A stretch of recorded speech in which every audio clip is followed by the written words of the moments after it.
For about 6 straight seasons, JT Realmuto was easily one of the best catchers in baseball. Not quite as good as a guy like Buster Posey, but Posey is now retired, meaning Realmuto is easily one of, if not the best. At least he was going into the 2022 season. He was originally in Miami with the Marlins before informing them he was not going to sign a long-term deal there and asked to be traded. And he got his wish, getting sent to Philadelphia to join the Phillies for catcher Jorge Alfaro, 2 pitching prospects, and $250,000 in international bonus pool money. From 2019, Realmuto's first season in Philly and on, he's easily been, like I said, one of the best at his position, hitting to an 820 OPS that season with 25 home runs, an 840 OPS in the shortened 2020, and a 782 OPS in 2021, which is solid, especially for a catcher. He's not too injury prone, plays most of his team's games, is good behind and at the plate. What more can you ask for out of a big league catcher? Well, apparently one thing Realmuto won't do is take the vaccine. I've made it clear in past videos that my role here is to never lecture any of you, as everyone's opinion matters. If you want to take the vaccine and have taken the vaccine, good for you, and I respect that.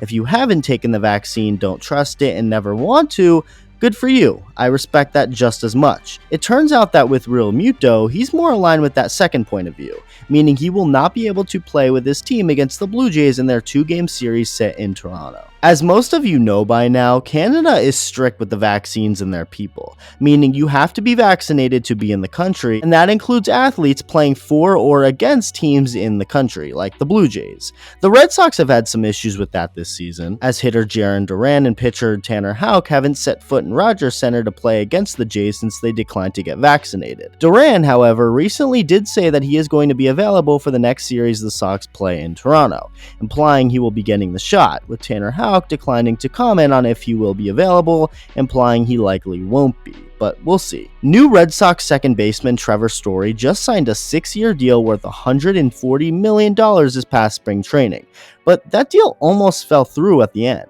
Why? Because of the vaccine. Story was reluctant to get it, and that actually halted the deal for a few days. It led to a 3-day wait between the reports of the agreement and Story's official introduction to the team, because although he and the Red Sox agreed to a deal, the Sox wanted Story to get vaccinated, and Story wasn't sure. He of course decided to do so, and here we are. As far as the Phillies go, they will be missing 4 of their players when they play the Jays. Third baseman Alec Bohm, pitchers Aaron Nola and Kyle Gibson, and of course catcher JT Realmuto, who seems to have taken over as the voice and leader of the 4 who decided to skip getting vaxxed.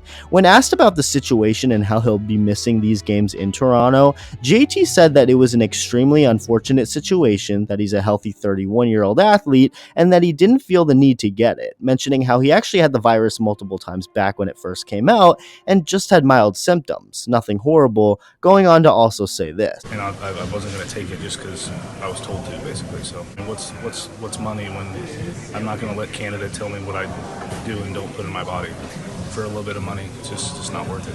So yeah, JT Realmuto is actually going to be giving up a reported amount of close to $260,000 out of his 5-year, $115 million contract. When things like this happen, there of course will be people who support a guy like Realmuto and those who don't support a guy like Realmuto.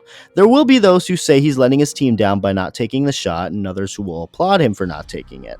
There's going to be a lot of loud social media opinions on this, and like I said earlier, both sides are opinions that I respect. Realmuto is fighting for what he believes in at the end of the day, and whether you agree or disagree with his side and decision is up to you. Let me know how you feel about the situation. Thank you for watching, and I'll see you in the next video.